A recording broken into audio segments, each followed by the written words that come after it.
Salut, c'est Sarah. Ça dit quoi? C'est un pyromane de la République. Il faut un cap clair. On ne va pas refaire la NUPES, là. Nous sommes prêts à exercer le pouvoir si les Français nous font confiance.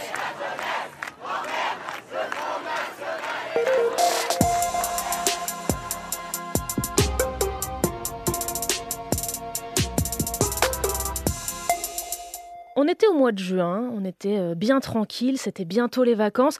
Bon, il y avait juste un dimanche où il fallait aller voter, mais bon. Si on avait su le tunnel dans lequel on s'apprêtait à rentrer 2024, c'est bientôt fini. Dans Ça dit quoi cette semaine, on fait le tour des grandes actus de l'année. Aujourd'hui, on rembobine donc au tout début de l'été, le dimanche 9 juin à 20h précise.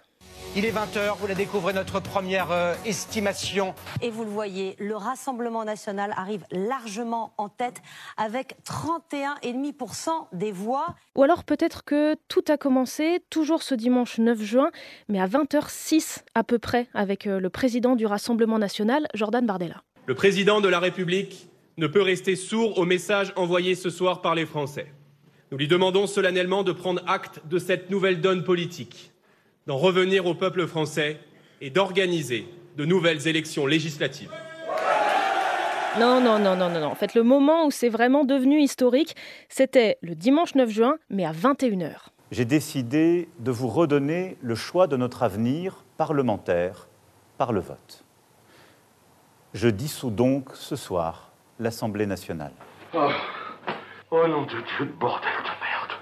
Bon, peu importe la minute, on peut dire que la soirée du 9 juin a inauguré une crise politique majeure en France, avec les résultats des élections européennes et le RN qui obtient plus de 2 fois plus de voix que le parti d'Emmanuel Macron, Renaissance.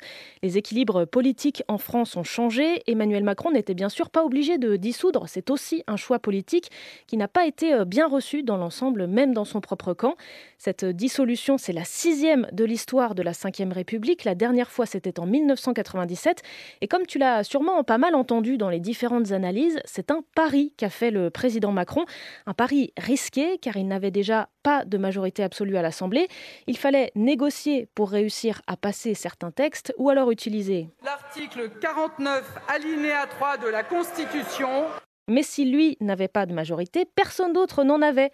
Là, il risquait de voir un autre parti lui passer devant et d'entrer en cohabitation, c'est-à-dire d'avoir un Premier ministre d'un bord politique différent du sien. Alors ce n'est pas vraiment ce qu'il s'est passé, mais on ne peut pas dire qu'entre-temps le climat politique se soit complètement apaisé.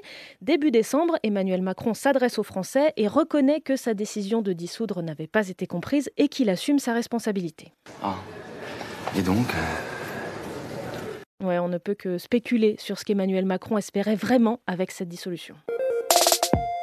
L'étape suivante, ce sont donc les élections législatives, 3 semaines après les européennes, une campagne très courte et des stratégies différentes. Il y a ceux qui vont se ranger du côté des précédents vainqueurs. Donc il faut une alliance, c'est le sens de la Ve République. Une alliance avec qui, nous le faisons. Éric Ciotti? Une alliance avec Marine Le Pen, clairement, c'est ce que vous nous annoncez? Une alliance avec le Rassemblement national, avec ses candidats. Et ceux qui n'ont, je cite, qu'un objectif. Empêcher le Rassemblement national d'avoir une majorité absolue, de dominer l'Assemblée nationale et donc de gouverner le pays avec le projet funeste qui est le sien. Et pour ce faire, les partis de gauche, la France insoumise, les socialistes, les écologistes, les communistes, qui s'étaient déjà alliés pour les législatives en 2022, c'était la NUPES, vont refaire la même chose pour tenter d'avoir une majorité.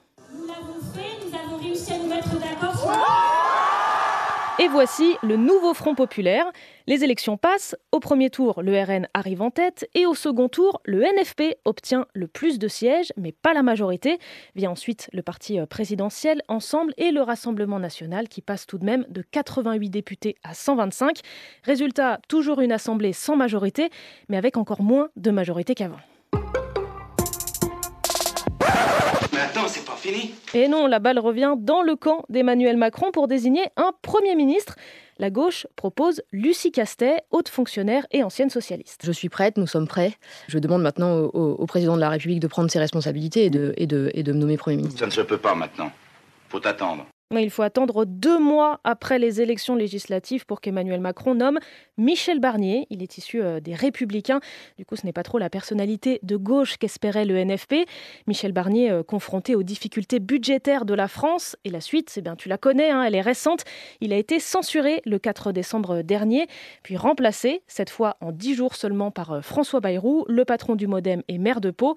De juin à décembre, et c'est pas fini, cette crise politique, on t'en reparlera en 2025 dans Ça dit quoi. Oui, je veux être président. François. Ben quoi? C'était Sarah de France Info.